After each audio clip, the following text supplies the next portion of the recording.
Pai Rico, Pai Pobre, por Robert Kiyosaki. Capítulo 6. Lição 5. Os ricos inventam dinheiro. Ontem de noite, interrompi a redação e fui assistir a um programa de televisão sobre a história de um jovem chamado Alexander Graham Bell. Bell acabara de patentear o telefone e estava tendo dificuldades crescentes em função da grande demanda para o seu novo invento. Precisando ampliar suas atividades, ele procurou o gigante da época, a União Ocidental, para perguntar se havia interesse na compra de sua patente e sua pequena empresa. Ele desejava uns $100.000 por todo o pacote. O presidente da União Ocidental zombou dele e recusou a oferta, afirmando que o preço era ridículo. O resto é história. Surgiu uma indústria multibilionária e nascia a AT&T. Quando terminou a história de Alexander Graham Bell, veio o noticiário noturno.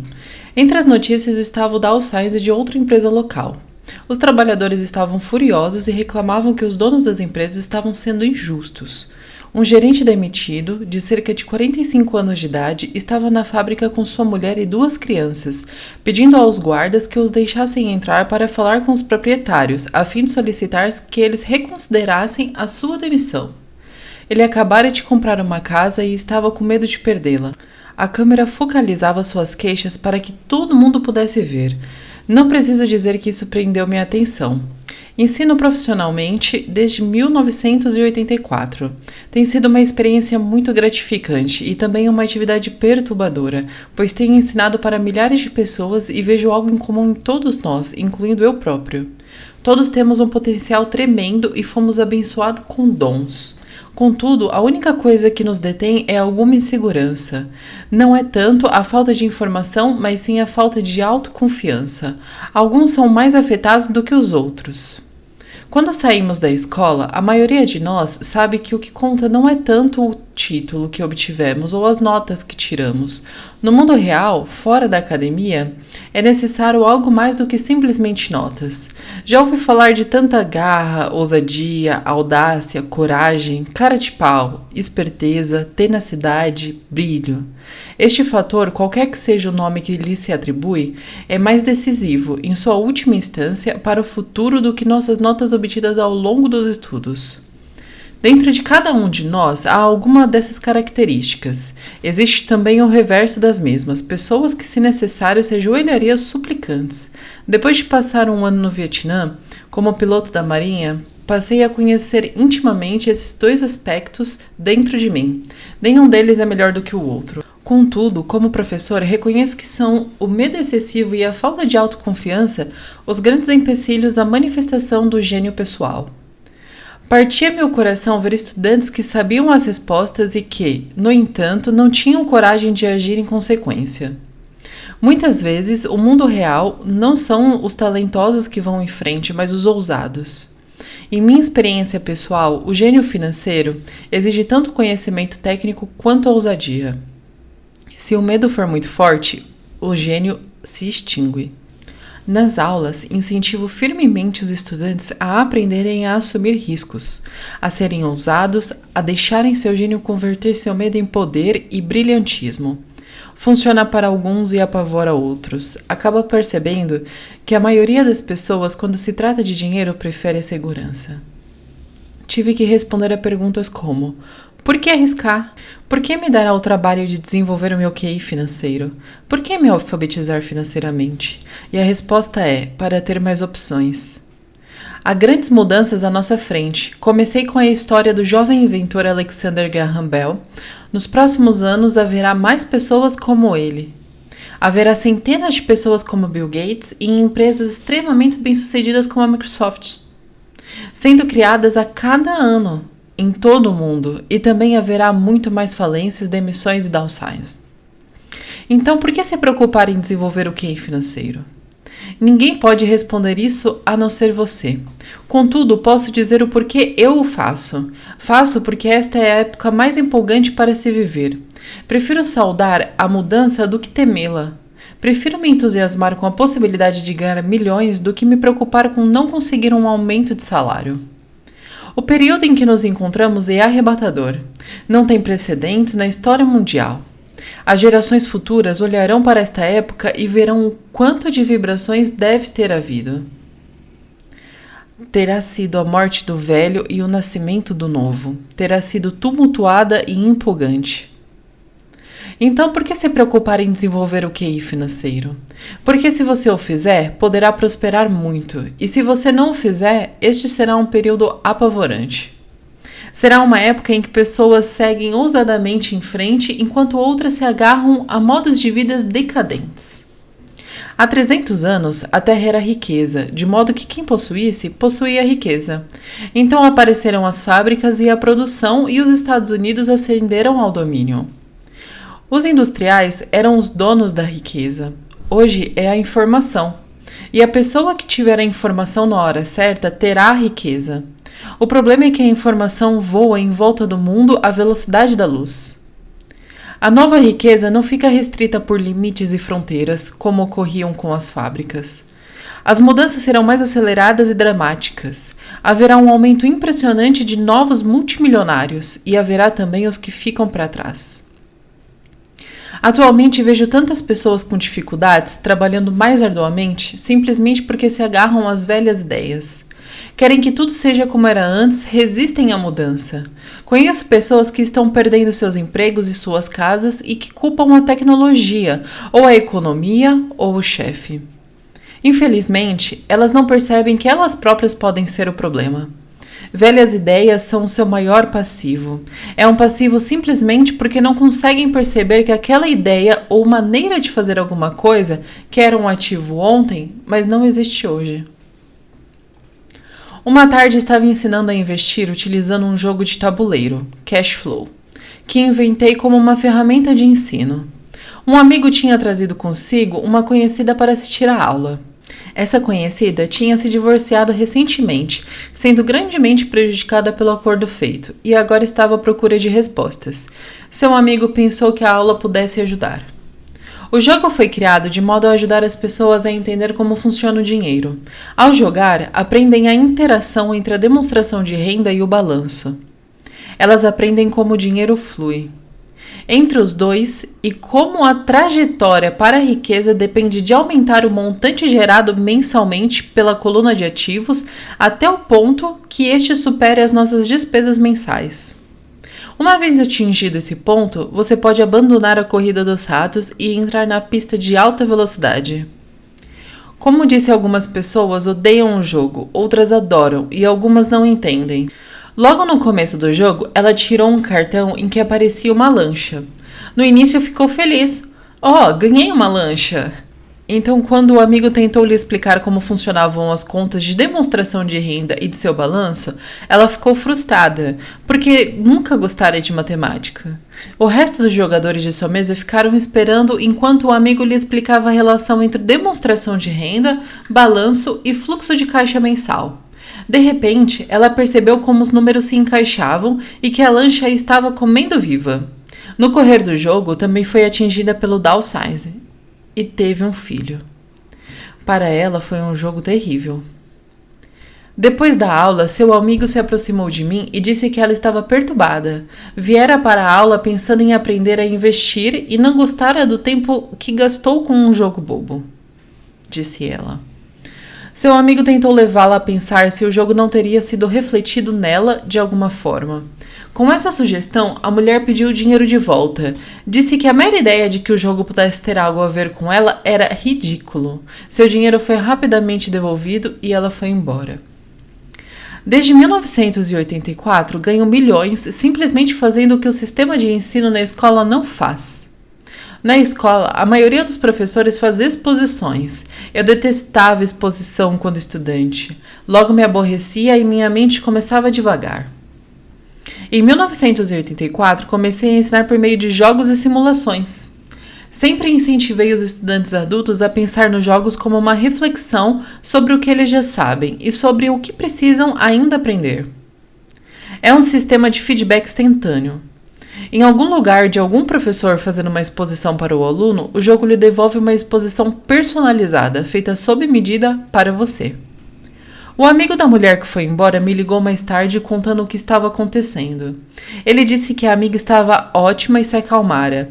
Depois, de mais calma, ela começou a ver a relação entre o jogo e a sua vida. Embora ela e o marido não possuíssem uma lancha, tinham tudo o que se pode imaginar. Ela estava furiosa depois do divórcio, tanto porque ele a deixara por uma mulher mais nova, quanto pelo fato de 20 anos de casamento eles terem acumulado poucos ativos. Não havia quase nada a dividir. Os 20 anos de casamento tinham sido muito divertidos, mas tudo o que eles tinham acumulado era um monte de badulaques. Ela percebeu, ao fazer as contas, a demonstração de renda e o balanço, que sua raiva decorria do fato de não entendê-las. Ela tinha acreditado que as finanças eram um assunto de homem. Ela cuidava de casa e da vida social, e ele tratava das finanças. Estava agora certa de que nos últimos 5 anos de casamento ele ocultara dinheiro dela. Ela estava furiosa consigo mesma por não ter visto para onde o dinheiro ia, tanto quanto por não ter descoberto a existência de outra mulher. Da mesma maneira que o jogo de tabuleiro, o mundo está sempre nos dando um feedback instantâneo. Poderíamos aprender muito se prestássemos mais atenção. Um dia, não muito tempo atrás, queixei-me com a minha mulher de que a lavanderia devia ter encolhido as minhas calças. Minha mulher sorriu gentilmente e cutucou a minha barriga, para informar que as calças não tinham encolhido, alguma coisa tinha expandido. O cash flow se destina a oferecer a cada jogador um feedback pessoal. Seu objetivo é apresentar opções. Se você tirar um cartão que o endivida, a questão é: o que eu posso fazer agora? Quantas opções financeiras diferentes você pode imaginar? Este é o objetivo do jogo: ensinar os jogadores a pensar e criar várias novas opções financeiras. Já observei mais de 1000 pessoas jogarem Cash Flow. Aquelas que saem da corrida dos ratos mais rapidamente são as que têm um bom conhecimento de números e de uma mente criativa do ponto de vista financeiro. Elas reconhecem as diferentes opções financeiras. As pessoas que demoram mais são as que não têm familiaridade com os números e que frequentemente não entendem o poder do investimento. As pessoas ricas frequentemente são criativas e assumem riscos calculados. Há muita gente que ganha rios de dinheiro no jogo, mas não sabe o que fazer com ele. A maioria dessas pessoas também não é bem-sucedida nas finanças na vida real. Todos parecem passar à sua frente. São muitos que, apesar da quantidade de dinheiro que possuem, não progridem financeiramente. Limitar suas opções é o mesmo que agarrar-se às ideias antiquadas. Tenho um amigo, do meu tempo do 2º grau, que agora trabalha em 3 empregos. 20 anos atrás, era o mais rico da minha turma. Quando a usina de açúcar local fechou, a empresa em que trabalhava quebrou junto. Na sua cabeça, ele só tinha uma opção, e essa opção era antiga: trabalhar arduamente. O problema é que não conseguia encontrar um emprego que reconhecesse sua antiguidade na empresa quebrada. Em consequência, ele tinha uma qualificação superior ao necessário no emprego atual e o seu salário, portanto, inferior. Ele, então, está trabalhando em 3 empregos para conseguir sobreviver. Observei pessoas que jogam cash flow queixando-se de que suas cartas não lhes ofereceram a oportunidade certa e assim ficaram paradas. Conheço quem faça isso na vida real, esperam pela oportunidade certa. Observei pessoas que tiram a carta certa, mas não têm dinheiro suficiente. Então se queixam de que poderiam ter saído da corrida dos ratos se tivessem mais dinheiro e assim ficam paradas. Na vida real, há quem faça o mesmo. Vêem todos os grandes negócios, mas não tem dinheiro. E já vi pessoas tirarem uma carta com uma grande oportunidade, lê-la em voz alta e não terem ideia do que se tratava. Tenho dinheiro, a época é oportuna, tem a carta, mas não a veem como chance que está à sua frente. Não conseguem ver isso como se encaixe em seu plano financeiro para sair da corrida dos ratos. E há ainda os que parecem todos esses tipos combinados. A maioria tem uma oportunidade única bem na sua frente e não consegue vê-la. 1 ano depois, descobre-se que todos os outros ficaram ricos. A inteligência financeira é simplesmente ter mais opções. Se as oportunidades não aparecem à sua frente, que outra coisa você pode fazer para melhorar a sua posição financeira?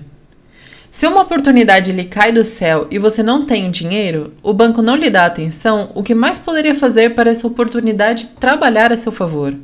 Se seu palpite é errado e o que você esperava não acontece, como pode transformar um limão em milhões? Isso é inteligência financeira. Não é o tanto o que acontece, mas quantas soluções financeiras diferentes você pode imaginar para transformar um limão em milhões. E se sua criatividade é a serviço da solução de problemas financeiros. A maioria das pessoas só conhece uma solução: trabalhar arduamente, poupar e levantar empréstimos. Então, por que você quer aumentar a sua inteligência financeira? Por que você quer ser o tipo de pessoa que cria sua própria sorte? Você pega o que quer que aconteça e o torna melhor. Poucas pessoas percebem que a sorte é criada, do mesmo modo que o dinheiro. E se você quer ter mais sorte e criar dinheiro em lugar de trabalhar arduamente, então sua inteligência financeira é importante.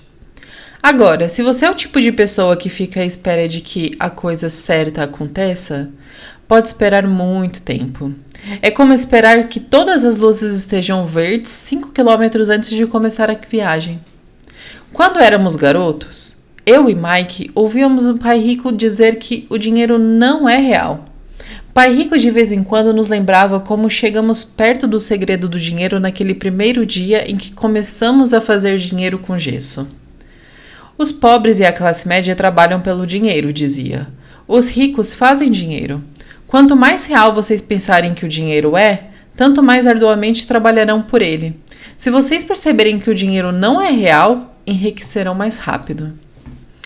Então, o que é? Era a pergunta que Mike e eu repetimos frequentemente. O que é a moeda se não é real? O que nós concordamos que seja. Era tudo que Pai Rico respondia. O ativo mais poderoso que todos nós possuímos é a nossa mente. Se for bem treinada, pode criar uma imensa riqueza no que parece ser um instante. Riqueza muito além dos sonhos de reis ou rainhas há 300 anos. Uma mente não treinada também pode criar pobreza extrema, que perdura por muito tempo quando é transmitida às famílias. Na era da informação, o dinheiro cresce exponencialmente. Algumas poucas pessoas estão se tornando fabulosamente ricas a partir do nada, apenas com ideias e acordos. Se você perguntar a muitas pessoas que negociam com ações e outros investimentos como meio de vida, elas dirão que veem isso acontecer a toda hora. Milhões podem ser ganhos instantaneamente a partir do nada. E ao dizer nada, estão querendo dizer que não há dinheiro sendo trocado.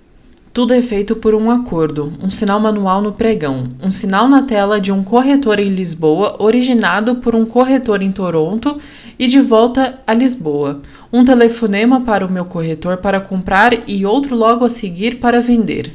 O dinheiro não muda de mãos, os acordos mudam. Então por que desenvolver um gênio financeiro? Só você pode responder a isso. Eu só posso dizer porque tenho estado desenvolvendo essa área da minha inteligência. Eu o faço porque quero ganhar dinheiro rapidamente. Não porque eu precise, mas porque eu quero. E um processo de aprendizado fantástico. Desenvolvo meu QI financeiro porque quero participar do maior jogo do mundo.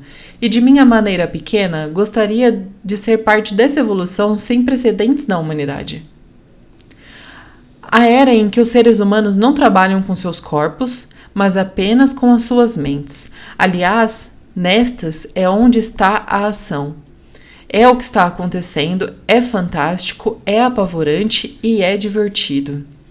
É por isso que eu invisto em minha inteligência financeira, desenvolvendo o ativo mais poderoso que eu possuo.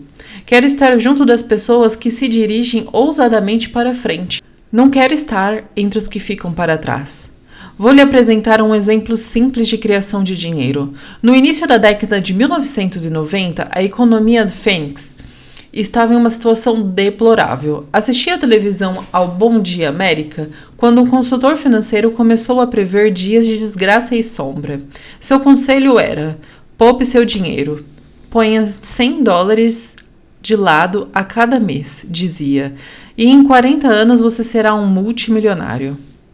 Bem, fazer uma poupança mensal é uma orientação válida e é uma opção, a opção que a maioria das pessoas encamparia.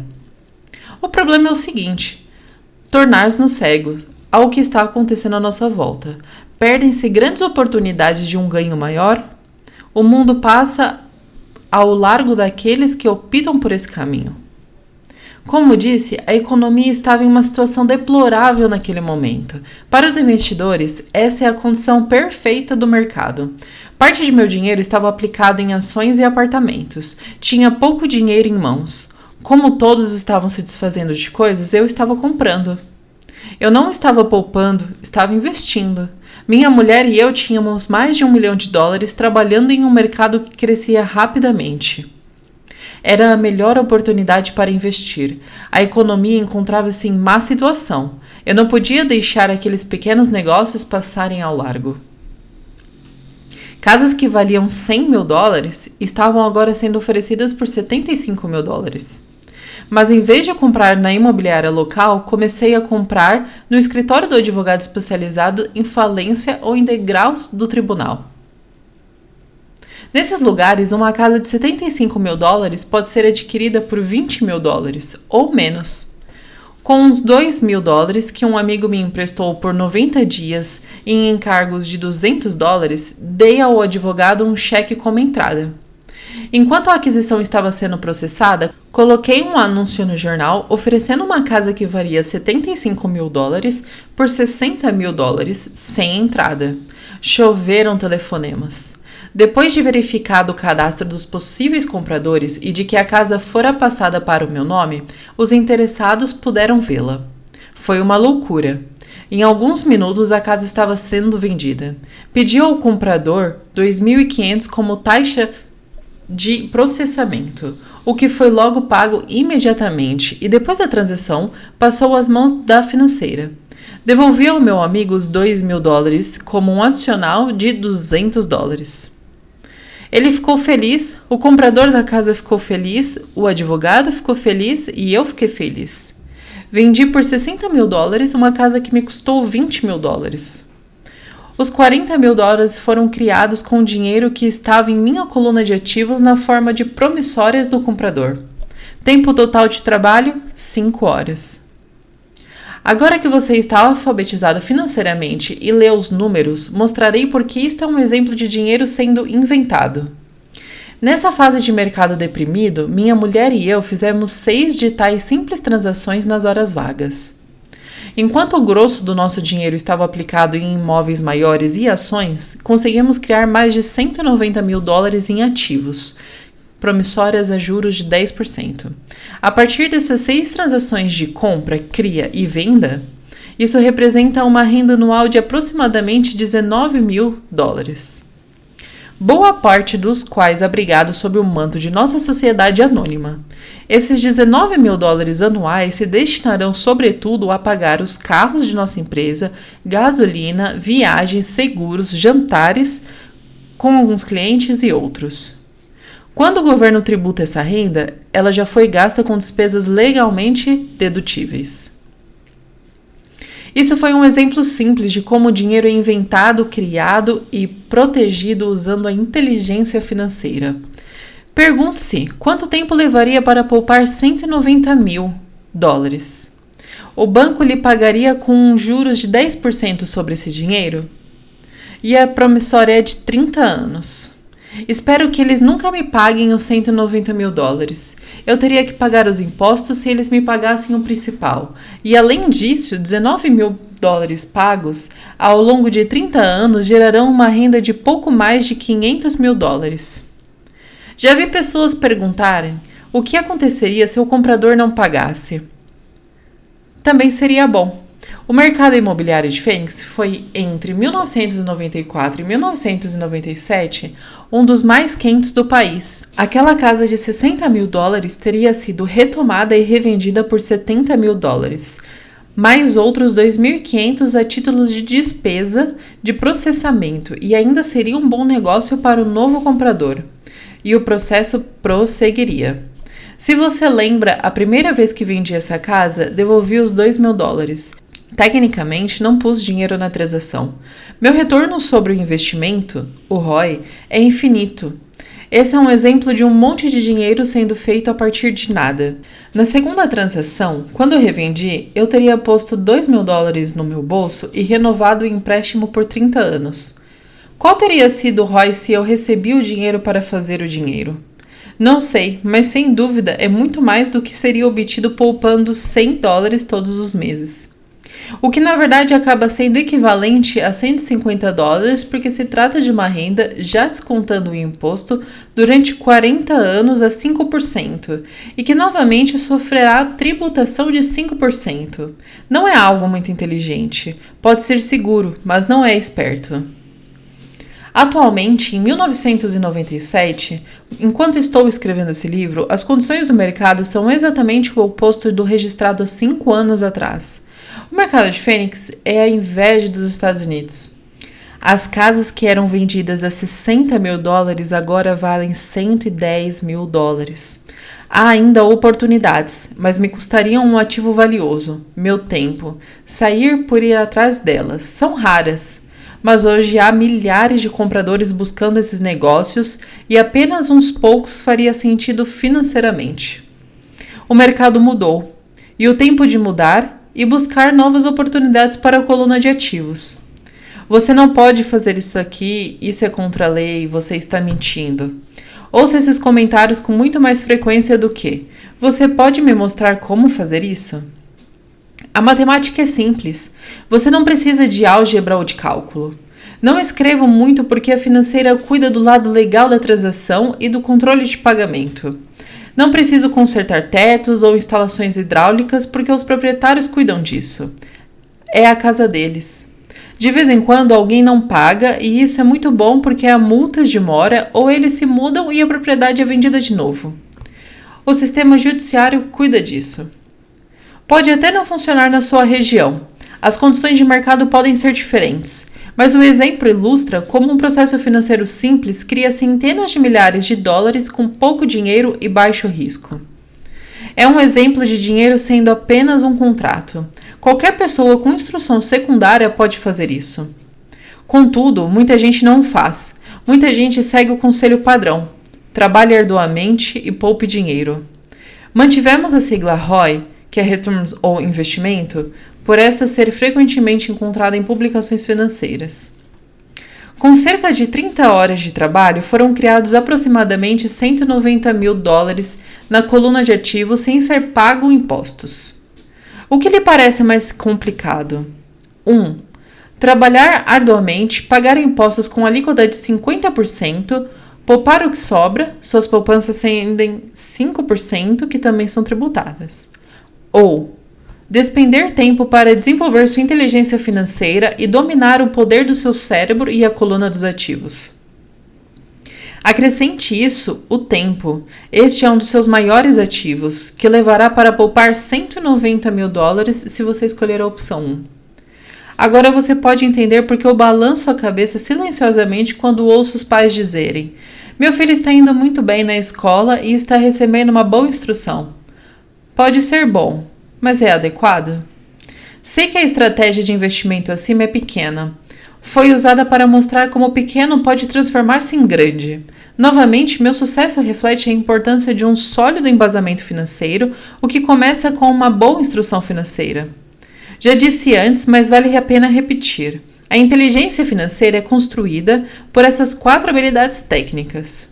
Primeira, alfabetização financeira, a capacidade de entender números. Segunda, estratégia de investimentos, a ciência do dinheiro fazendo dinheiro. Terceira, o mercado, oferta e demanda. Alexander Graham Bell deu ao mercado o que desejava. Bill Gates fez o mesmo, uma casa de $75 mil oferecida por $60 mil e que custou $20 mil.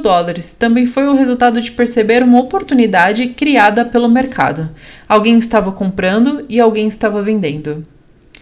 Quarta, a lei. O conhecimento de lei e regulamentos estaduais e nacionais sobre a contabilidade e empresas. Recomendo que se jogue dentro das regras. São os fundamentos básicos ou a combinação dessas habilidades o necessário para ser bem-sucedido na busca da riqueza, seja pela compra e venda de pequenos imóveis, grandes apartamentos, empresas, ações, títulos, fundos mútuos, metais preciosos, cartões de beisebol ou coisas do gênero. Por volta de 1996, o mercado imobiliário tinha se recuperado e todos estavam entrando. O mercado de ações estava em alta e todos estavam entrando. A economia dos Estados Unidos punha-se de pé novamente. Comecei a vender em 1996 e viajei para o Peru, Noruega, Malásia e Filipinas. Os investimentos tinham mudado. Nós estávamos fora do mercado imobiliário, pelo menos no que se referia às compras. Eu apenas observava o número aumentando os valores da coluna de ativos e provavelmente começaria a vender mais para o fim do ano. Isso estava dependendo de algumas alterações na legislação serem aprovadas pelo Congresso. Desconfio que algum desses pequenos negócios imobiliários começarão a ser vendidos e a promissória de $40 mil será convertida em dinheiro. Preciso consultar meus contadores e me preparar para liquidá-la e procurar formas de resguardar o dinheiro. O que desejo ressaltar aqui é que os investimentos vêm e vão, os mercados sobem e descem, as economias melhoram e entram em crise. O mundo está sempre lhe apresentando oportunidades únicas a cada dia de sua vida, mas, na maior parte das vezes, não conseguimos percebê-las. Mas elas estão lá. E quanto mais o mundo muda e quanto mais a tecnologia progride, maiores oportunidades existirão para permitir que você e sua família estejam seguros pelas próximas gerações. Então, por que desenvolver a sua inteligência financeira? Repito, só você pode responder a isso. Sei porque eu continuo a aprender e desenvolver. Eu o faço porque sei que estão vindo mudanças. Prefiro saudar a mudança do que me agarrar ao passado. Sei que haverá expansões no mercado e crises. Quero desenvolver continuamente minha inteligência financeira porque, a cada mudança, algumas pessoas estarão de joelhos suplicando por seus empregos. Outras, entretanto, pegarão os limões que a vida lhes dá. E ela nos dá a todos, ocasionalmente, e os transformarão em milhões. Isso é inteligência financeira. Muitas vezes me perguntam sobre os limões que transformei em milhões. Hesito, porém, em usar mais exemplos de investimento pessoal. Hesito porque tenho medo de que pareça bravata ou autoelogio. Não é essa a minha intenção. Uso exemplos apenas como ilustração numérica e cronológica de casos concretos e simples. Uso meus exemplos porque quero que você saiba que é fácil. Torna-se mais fácil quando você está familiarizado com os 4 pilares da inteligência financeira. Pessoalmente, emprego 2 vínculos principais para obter crescimento financeiro: imóveis e ações de pequenas empresas. Os imóveis são a base. Todo dia meus imóveis geram um fluxo de caixa e de quanto em quanto seu valor aumenta. As ações são usadas para obter um crescimento rápido. Não recomendo nada do que faço. Os exemplos são apenas isso, exemplos. Se a oportunidade é muito complexa e eu não entendo o investimento, não o faço. Matemática simples e bom senso são tudo o que você necessita para alcançar o sucesso financeiro. Há 5 razões para usar os exemplos. Primeiro, inspirar as pessoas para que aprendam mais. Segundo, mostrar às pessoas que tudo é fácil se o embasamento é sólido. Terceiro, mostrar que qualquer um pode obter uma grande fortuna. Quarto, mostrar que há milhões de maneiras para atingir os nossos objetivos. Quinto, mostrar que isto não é ciência espacial. Em 1989, eu costumava correr numa bela região de Portland, Oregon. Era um subúrbio com lindas casas que pareciam de boneca. Eram pequenas e lindas. Eu quase que esperava encontrar na calçada Chapeuzinho Vermelho, a caminho da casa da vovó. Por todo lugar havia cartazes de "Vende-se". O mercado de toras de madeira estava em crise. O mercado de ações acabara de entrar em colapso e a economia estava deprimida. Numa rua notei um cartaz que parecia pregado por lá há muito mais tempo do que os outros, anunciando a venda de uma casa. Correndo por lá, um dia encontrei o dono da casa que tinha um ar preocupado. "Quanto o senhor quer pela casa?" perguntei. O dono se virou e deu um sorriso desanimado. "Faça uma oferta", disse. "Está à venda há 1 ano e ninguém mais aparece para vê-la." "Vou olhar", disse eu, e meia hora depois comprava a casa por mais ou menos $20 mil, que o proprietário pedira originalmente. Era uma casa bela, de 2 quartos, com enfeites de madeira em todas as janelas. Sua cor era azul com detalhe cinza e fora construída em 1930. Em seu interior, uma lareira de pedra, uma casa perfeita para se alugar. Dei uma entrada de $5.000 por uma casa que valia $45.000, mas que realmente valia uns 65 mil, embora ninguém quisesse comprá-la. O proprietário a desocupou em uma semana, feliz de se ver livre dela, e logo chegou meu inquilino, um professor da escola local. Depois de pagar a hipoteca e despesas diversas, eu ficava com $40 ao fim de cada mês. Nada muito empolgante. Um ano depois, o mercado imobiliário deprimido de Oregon começou a se recuperar. Os investidores da Califórnia, cheios de dinheiro obtido em seu mercado imobiliário ainda em expansão, estavam se deslocando para o norte comprando imóveis no Oregon e em Washington. Vendi a casinha por 95 mil a um casal californiano que achou que estava diante de uma pinchincha.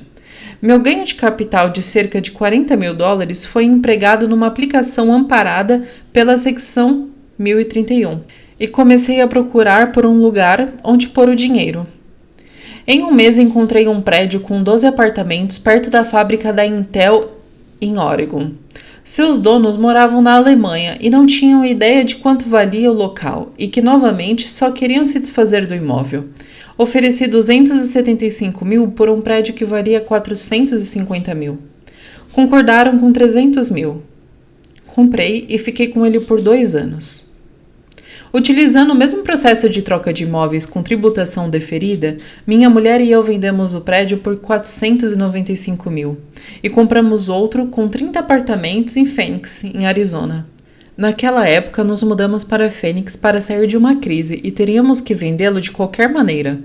O preço do prédio de 30 apartamentos era de $875 mil, com entrada de 225 mil. O fluxo de caixa decorrente do aluguel dos 30 apartamentos era de pouco mais de 5 mil ao mês. O mercado de imóveis do Arizona começou a subir e em 1996, um investidor do Colorado nos ofereceu 1,2 milhões pelo imóvel. Minha mulher e eu pensamos em vendê-lo, mas decidimos esperar para ver se a legislação relativa a ganhos de capital seria alterada pelo Congresso.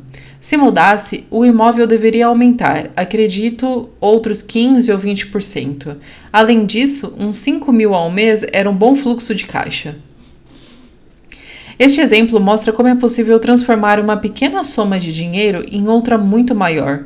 Repito, é uma questão de entender demonstrações financeiras, estratégias de investimento, sentir o mercado e conhecer as leis. Se as pessoas não são versadas nesses tópicos, entenderão que a seguir dogmas é buscar segurança, diversificar é só aplicar a investimentos seguros. O problema é que investimentos seguros muitas vezes são esterilizados, isto é, são tão seguros que seus ganhos são menores. A maioria das corretoras não tocará em transações especulativas para se proteger a si próprias e aos seus clientes. Essa é uma política sábia. Os negócios realmente quentes não são oferecidos aos novatos. Normalmente, os melhores negócios que tornam os ricos ainda mais ricos são reservados para aqueles que entendem o jogo. É tecnicamente legal oferecer a alguém que não é considerado sofisticado esses negócios especulativos, mas naturalmente acontece. Quanto mais sofisticado me torno, mais oportunidades aparecem no meu caminho. Outro argumento para desenvolver a sua inteligência financeira ao longo da vida é simplesmente que mais oportunidades serão apresentadas a você. E quanto maior for sua inteligência financeira, mais fácil será reconhecer um bom negócio. Quanto mais aprendo, e há muito a aprender, mais dinheiro eu ganho, simplesmente porque com o passar dos anos acumulo experiência e sabedoria. Tenho amigos que se aprisionam à segurança trabalhando com afinco em suas profissões e que não conseguem adquirir sabedoria financeira que leva tempo para ser desenvolvida. De modo geral, minha filosofia é plantar sementes em minha coluna de ativos. Essa é a minha fórmula. Começo com pouco e planto sementes. Algumas se desenvolvem, outras não. Na nossa empresa imobiliária, há prosperidade que valem muitos milhões. E o nosso próprio truste de investimento em imóveis, a maioria desses milhões partiram de investimentos mínimos de ordem de $5 mil ou de $10 mil. Todas essas entradas foram beneficiadas por terem ocorrido em momentos de rápida ascensão do mercado, aumento isento de impostos, compras e vendas feitas repetidamente ao longo dos anos. Também temos um portfólio de ações, abrigado a uma empresa em que minha mulher e eu chamamos de nosso fundo mútuo pessoal. Temos amigos que fazem negócios especificamente com investidores como nós, de modo que temos a cada mês dinheiro extra para investir. Compramos ações de empresas de capital fechado, de alto risco, especulativas, que estão próximas de serem listadas em bolsas dos Estados Unidos ou do Canadá. Um exemplo de como é possível obter ganhos rápidos são 100 mil ações compradas a 25 centavos, pouco antes da abertura de capital da empresa. 6 meses depois, a empresa estava listada em bolsa e os 100 mil ações agora vale 2 cada uma. Se a empresa for bem administrada, o preço continuará subindo e as ações podem alcançar 20 ou mais, cada uma. Houve ocasiões em que os nossos 25 mil se transformaram em 1 milhão em menos de um ano. Se você sabe o que está fazendo, você não está jogando. E o jogo, quando você põe o dinheiro, é um negócio e reza para que dê certo. O importante é usar conhecimento técnico, sabedoria e amor ao jogo para minimizar os riscos. Naturalmente, sempre há algum risco, e é a inteligência financeira que aumenta as chances. Assim, o que é muito arriscado para uma pessoa é menos arriscado para outra. Essa é a principal razão pela qual incentivo sempre as pessoas a investir mais em sua instrução financeira do que em ações, imóveis ou outros mercados. Quanto mais esperto você for, mais chances terá de reduzir os riscos. As ações nas quais eu invisto são extremamente arriscadas para a maioria das pessoas e não aconselho de forma alguma que os outros o façam. Estou nesse jogo desde 1979 e já paguei mais do que devia por elas. Mas se você reler por que tais investimentos são um alto risco para a maioria das pessoas, poderá organizar sua vida de modo diferente, de modo que a habilidade de pegar 25 mil dólares e transformá-los em $1 milhão em um ano seja de baixo risco para você. Como já disse anteriormente, nada do que escrevi é uma recomendação. São exemplos do que é simples e possível. O que faço é café pequeno no esquema das coisas. Contudo, para um indivíduo médio, uma renda de 100 mil ao ano sem fazer muita força é agradável e não muito difícil de obter, dependendo do mercado e do quão esperto você for. Isso pode ser conseguido num prazo de 5 a 10 anos. Se mantiver suas despesas correntes em um nível modesto, 100 mil como uma renda adicional é bom. Não importando se você trabalha. Você pode trabalhar se quiser ou tirar folga e usar o sistema tributário a seu favor, e não contra você. Minha base pessoal são os imóveis. Adoro imóveis porque são estáveis e mudam devagar. Mantenho essa base sólida. O fluxo de caixa é constante e, se administrado adequadamente, tem boas chances de ter seu valor aumentado. A beleza de uma sólida base em imóveis é que ela me permite arriscar um pouco mais as ações especulativas que compro. Se tenho grandes lucros no mercado de ações, pago o imposto sobre os ganhos de capital e reinvisto o que sobra em imóveis, garantindo assim um alicerce de meus ativos. Uma última palavra sobre os imóveis. Tenho viajado por todo o mundo ensinando a investir.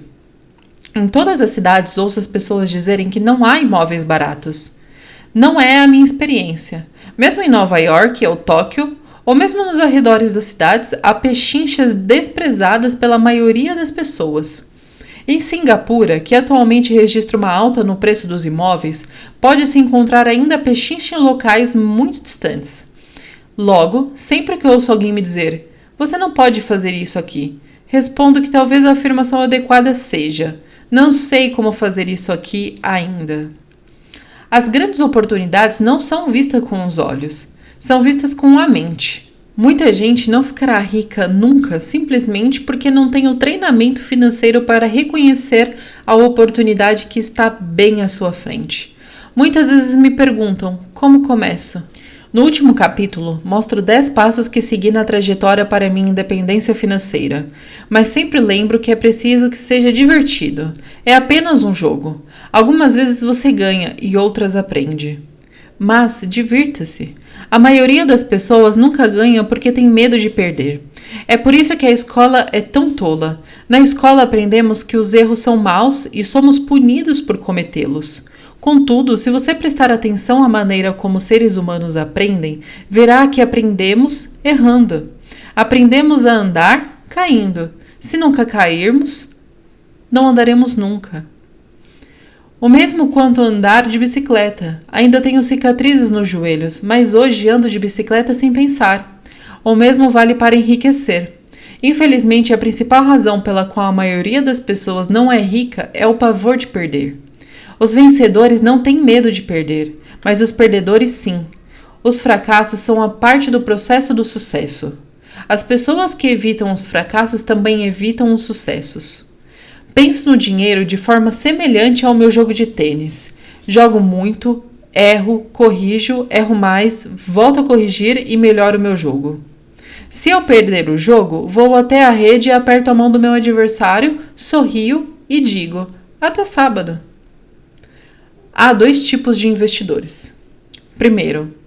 O primeiro e mais comum são as pessoas que compram um investimento empacotado. Eles procuram um varejista, seja uma imobiliária, seja um corretor ou um consultor financeiro e compram alguma coisa. Pode ser um fundo mútuo, um trust de investimento, ações ou títulos. E uma forma bem limpa e simples de investir. Pode ser comparado às pessoas que vão a uma loja e compram um computador direto da prateleira. O segundo são os investidores que criam investimentos. Este investidor, em geral, organiza o negócio de forma semelhante às pessoas que compram componentes e montam o seu computador. É algo sob medida. Eu não sei como juntar componentes de computador, mas sei como juntar oportunidades ou conheço gente que sabe. É este o segundo tipo que tem mais probabilidade de se tornar um investidor profissional. Algumas vezes são necessários anos para se juntarem todas as peças, e às vezes nunca se consegue isso. Meu pai rico me incentivou a ser este tipo de investidor. É importante aprender a juntar as peças porque é aí onde estão os grandes ganhos, e se a maré é adversa, as grandes perdas. Se você quer ser o segundo tipo de investidor, precisa desenvolver 3 habilidades principais. Estas se somam àquelas necessárias para se adquirir a inteligência financeira. Primeira, como encontrar uma oportunidade que ninguém mais viu. Você vê com sua mente o que os outros veem com os olhos. Por exemplo, um amigo comprou uma casa caindo aos pedaços. Era assustador olhar para ela. Todos se perguntavam por que ele a teria comprado. O que ele viu e nós não vimos foi o que, junto com a casa, a compra envolvia mais 4 lotes de terrenos vazios. Ele verificou isso ainda à imobiliária. Depois de comprar a casa, ele a demoliu e vendeu 5 lotes para um construtor por 3 vezes o valor que ele tinha pago. Ele ganhou $75.000 em 2 meses de trabalho. Não é muito dinheiro, mas, sem dúvida, é muito mais do que um salário mínimo e não há muitas dificuldades técnicas. 2. Como conseguir dinheiro? Em geral, as pessoas só procuram um banco. Esse segundo tipo de investidor precisa saber onde levantar recursos e há muitas formas de fazê-lo sem ir ao banco. Para começar, aprendi a comprar imóveis sem precisar de banco. Não é tanto pelos imóveis, mas pela aprendizagem de como conseguir dinheiro, o que não tem preço. Muito frequentemente ouço as pessoas dizerem: o banco não me dá um empréstimo ou não tenho dinheiro para comprar isso. Se você quiser se tornar um investidor do tipo 2, precisará aprender a fazer o que atrapalha tanta gente. Em outras palavras, a maioria das pessoas deixa que a falta de dinheiro as impeça de fechar um negócio. Se você puder evitar este obstáculo, estará milhões à frente do que os outros não aprenderam, são essas habilidades. Muitas vezes, adquirir uma casa ou ações ou um prédio de apartamento sem ter um tostão no banco. Uma vez comprei um prédio de 1,2 milhões. O que fiz foi o chamado amarrar a transação com um contrato escrito entre comprador e vendedor.